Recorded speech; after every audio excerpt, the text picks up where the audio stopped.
Thank you very, very much. We have a really great group of people here on this panel to address environmental issues on Guam. And we have Gary Denton from the Water Environmental Resource Institute, Dr. John Jensen from Water Environmental Research Institute, Dr. Jason Biggs from the Marine Lab, Lorelei Crisostomo from the GEPA, and we have Tony Lamarena from Bureau of Statistics and Plans. We don't really have, everybody has a kind of a special area here, so we're going to kind of throw it wide open and in the first round ask everyone to characterize from your perspective, from your specialty, what you think are the important environmental issues and what kinds of impacts and crises we'll have in the near future and perhaps even how we can mitigate or deal with some of those issues. Gary. Good morning.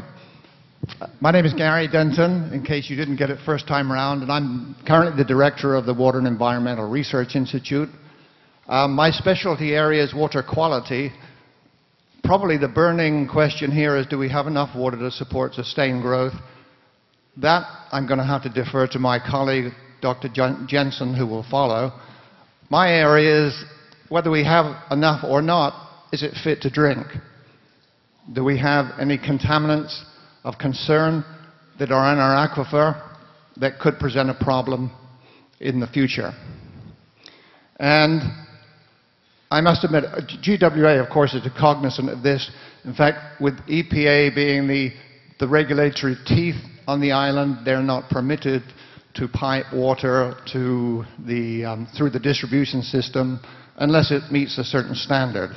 So they are in full compliance with the safe drinking water standards set by the US EPA, and they proudly acknowledge that in the last 12 years at least, 99.9% of all their water samples that have been analyzed for over 100 different chemicals, fecal coliforms and total coliforms and a few others, have met with the compliance standards.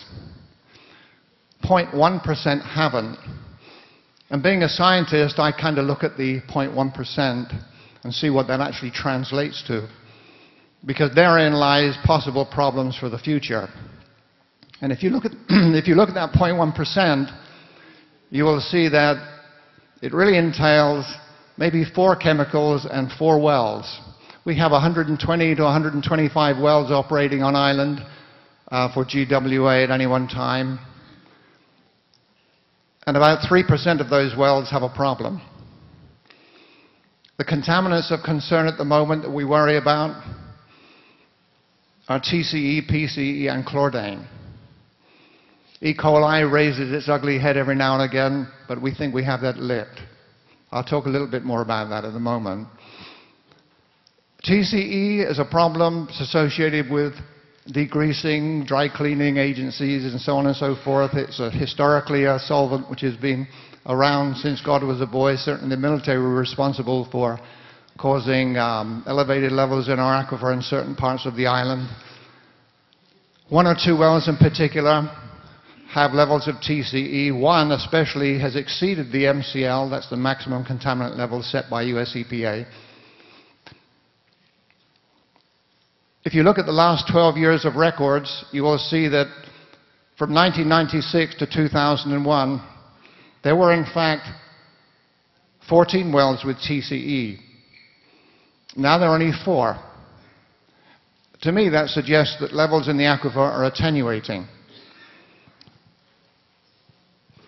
The big issue is chlordane. Before 2001, there were only 28 wells contaminated with chlordane, and none exceeded the MCL value.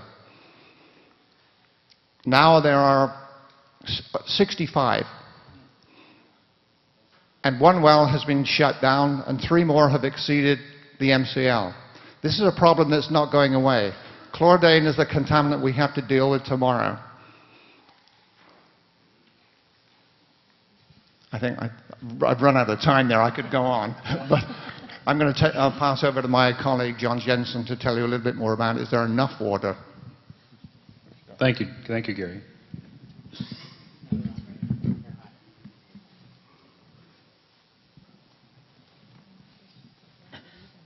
Well, Guam is very fortunate as communities go around the world to be blessed with really abundant freshwater resources, actually. We get about 100 inches of rain a year on the average, and the studies that we've done to date suggest that about 2/3 of that actually is captured and stored in the water lens at any given time.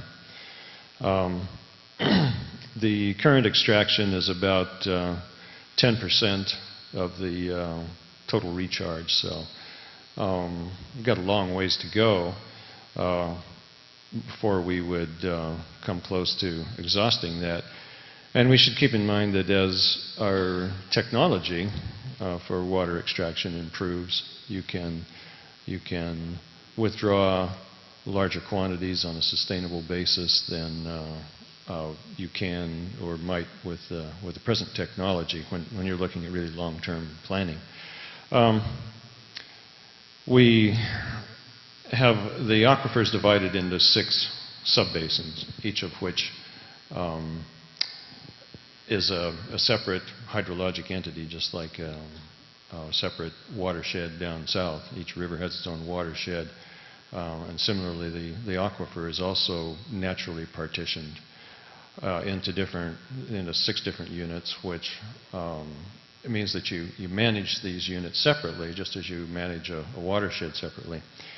From where I sit, it seems to me that the most important issue with regards to sustainability in terms of the quantity of water is effective management and good economic decision making, optimizing the extraction technologies and doing good economic planning for the extraction, storage, and distribution, and effective use of water. Because the other side of the equation is lifestyle and efficiency with which you use the water.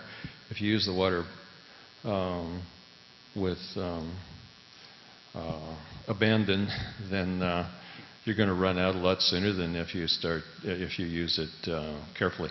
And that's usually best regulated by the free market and the market system. If people are paying what the water actually costs, they'll be more conservative than if the price of water, for instance, is subsidized and they don't bear the cost of it.